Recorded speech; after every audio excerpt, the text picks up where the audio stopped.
Hello students, welcome back in BBVN online class. हमारा पाठ 12 सुनीता की पहिया कुर्सी हम पढ़ रहे हैं। देखिए, सुनीता जो है वो साधारण बच्चों की तरह चल फिर नहीं सकती है। उसके पाँव हमारी तरह खुद ब खुद ज़मीन पे नहीं चलते हैं, उनको उसे खुद चलाना पड़ता है। तो वो कैसे चलाती है? पहिया कुर्सी के माध्यम से। इसीलिए चैप्टर का नाम दिया हुआ है सुनीता की पहिया कुर्सी। अब सुनीता आज सो के उठी है, वो बहुत खुश है। जल्दी जल्दी उसने सारे काम ख़त्म किए हैं, अपने रोज़मर्रा के सारे काम ख़त्म किए हैं। क्यों? क्योंकि उसे आज बाज़ार जाना है, वो भी अकेले। वो आज अकेले ही बाज़ार जाएगी और बाज़ार से सामान लाएगी। अपनी मम्मी से पूछ रही है कि क्या सामान लाऊं। उसकी मम्मी ने उसे कुछ सामान बताया है, लेकिन मम्मी को चिंता है कि क्या वो अकेले ये सब संभाल पाएगी। तो सुनीता अपनी मम्मी को विश्वास दिलाती है कि पक्का वो सब कुछ संभाल लेगी। उसकी मम्मी उसको थैला देती है और बाजार के लिए कुछ पैसे देती है। अब देखिए आगे क्या होता है। सुनीता को सड़क की ज़िंदगी देखने में मज़ा आता है। सड़क पे लोग चलते हैं, बहुत सी गाड़ियाँ चलती है, लोग आते जाते हैं, दुकानें होती है, चकाचौंध होती है, बाहर रंग बिरंगी चीज़ें होती है। तो वो सब सभी को अच्छा लगता है और सुनीता को भी अच्छा लगता है। क्योंकि आज छुट्टी है, इसलिए हर जगह बच्चे खेलते हुए दिखाई दे रहे हैं। जैसा कि आज छुट्टी है, रविवार है, तो छुट्टी का दिन होता है, तो सारी जगह बच्चे खेलते हुए दिखाई दे रहे हैं। क्योंकि बच्चे अगर स्कूल चले जाते हैं तो बच्चे बाहर नहीं खेलते हैं, वो स्कूल से आके सीधा पढ़ाई करते हैं और पूरा दिन उनका वैसे ही निकल जाता है। लेकिन आज छुट्टी है तो खेल रहे हैं। सुनीता थोड़ी देर रुक कर उन्हें रस्सी कूदते, गेंद खेलते देखती रही। सुनीता को अच्छा लग रहा था। वह थोड़ी देर रुकी और उनको देखती रही। वह थोड़ी उदास हो गई। वह भी उन बच्चों के साथ खेलना चाहती थी। खेल के मैदान में उसे एक लड़की दिखी, जिसकी माँ उसे वापस लेने के लिए आई थी। दोनों एक दूसरे को टुकुर टुकुर देखने लगे। खेल के मैदान में सुनीता को एक लड़की दिखी, जिसकी माँ उसे वापस लेने के लिए आई थी। दोनों एक दूसरे को देखने लगी। टुकुर टुकुर यानी एक दूसरे को बराबर देखते रहना, निहारते रहना।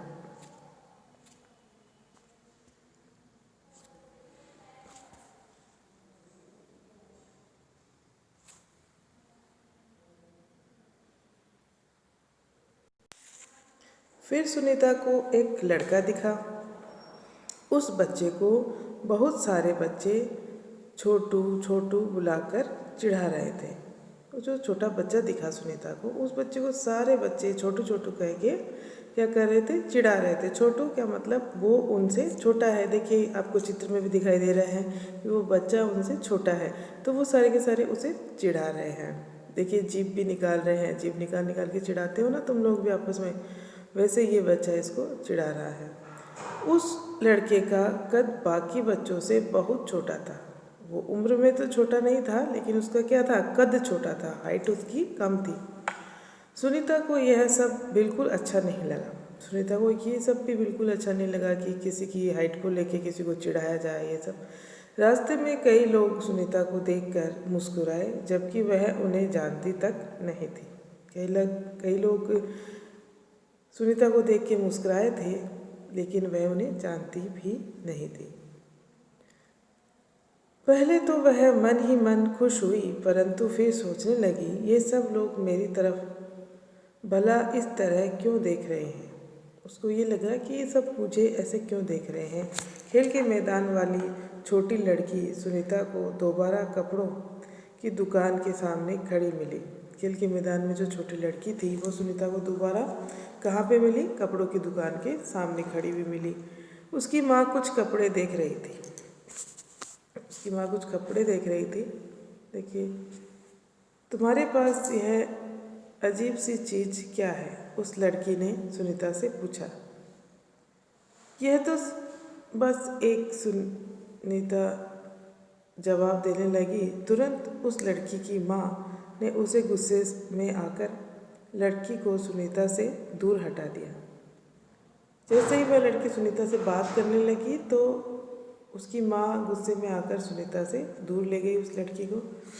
थोड़ा अच्छा नहीं लगा। देखिए, इस तरह का सवाल नहीं पूछना चाहिए फरीदा, अच्छा नहीं लगता, माँ ने कहा। माँ ने अपनी बच्ची को समझाया कि इस तरह का, फरीदा उस लड़की का नाम है, कि इस तरह का सवाल नहीं पूछना चाहिए, अच्छा नहीं लगता है। माँ ने उसे समझाया। मैं दूसरे बच्चों से अलग नहीं हूँ, सुनीता ने दुखी होकर कहा। उसे फरीदा की माँ का व्यवहार समझ में नहीं आया। सुनीता को फरीदा की माँ का व्यवहार समझ में नहीं आ रहा था कि ये ऐसे क्यों कर रही है। अंत में सुनीता बाजार पहुँच गई। दुकान में घुसने के लिए उसे सीढ़ियों पर चढ़ना था। उसके लिए वह यह कर पाना बहुत मुश्किल था। सीढ़ियों पर चढ़ पाना उसके लिए बहुत मुश्किल था। आसपास के सब लोग जल्दी में थे, किसी ने उसकी तरफ ध्यान नहीं दिया। अचानक जिस लड़के को छोटू कहकर चिढ़ाया जा रहा था, वह उसके सामने आकर खड़ा हो गया। जिस लड़के को खेल के मैदान में छोटू छोटू कहकर चिढ़ाया जा रहा था, वह लड़का अचानक आकर उसके सामने खड़ा हो गया। मैं अमित हूँ, वह लड़का बता रहा है कि मैं अमित हूँ। उसने अपना परिचय दिया। क्या मैं तुम्हारी कुछ मदद करूँ? मेरा नाम सुनीता है। सुनीता ने राहत की सांस ली और मुस्कुराकर बोली, पीछे के पैडल को पैर से जरा दबाओगे? वो बोल रही थी कि पीछे वाला जो मेरा पैडल है कुर्सी का, उसको पैर से क्या जरा दबाओगे? हाँ हाँ जरूर, कहते हुए अमित ने पहिया कुर्सी को टेढ़ा करके उसके अगले पहियों को पहली सीढ़ी पर रखा। फिर उसने पिछले पहियों को भी। उसने उसकी हेल्प की। देखिए, कद गाठी में छोटा होना या किसी के हाथ ना होना या किसी के पैर ना होना, ये कोई एक्सीडेंट हो सकता है, लेकिन उस आदमी की भावनाएं, उस व्यक्ति की या बच्चे की, महिला की, जो भी है, उसकी भावनाएं हमारे जैसी ही है, उसका दिल भी हमारे जैसा ही है, उसका दिमाग भी हमारे जैसा ही है। इसलिए इस चैप्टर में यही बताया गया है कि ऐसे लोगों में फ़र्क नहीं करना चाहिए, वो हमारे जैसे ही हैं। कुछ दुर्घटनावश उनके साथ ये घटना घटित हो गई है, दुर्घटना हुई है उनके साथ, तो हमें हमेशा उनके साथ आत्मीयता रखनी चाहिए और उनसे बात करने में कोई परहेज नहीं करना चाहिए। वो हमारी तरह ही साधारण इंसान ही है। हम उनसे बात क्यों ना करें, हम उनकी हेल्प क्यों ना करें। हमें कोई बाज़ार में कोई बुजुर्ग मिल जाता है, क्या वो किसी बच्चे की तरह और जवान आदमी की तरह चल सकता है? नहीं चल पाता है, तब हमें उनकी हेल्प करनी चाहिए, है ना। उसी तरह से अगर कोई ऐसा भी अपंग व्यक्ति, बच्चा हमें दिखता है तो हमें उसकी हेल्प करनी चाहिए, ना कि किनारा कर ले कि हमें उससे बात ही नहीं करनी है, उससे ये नहीं पूछना है, वो क्यों नहीं पूछना है। हमें हमेशा दूसरों की हेल्प करनी चाहिए। आगे का चैप्टर हम नेक्स्ट वीडियो में पढ़ेंगे। Thank you.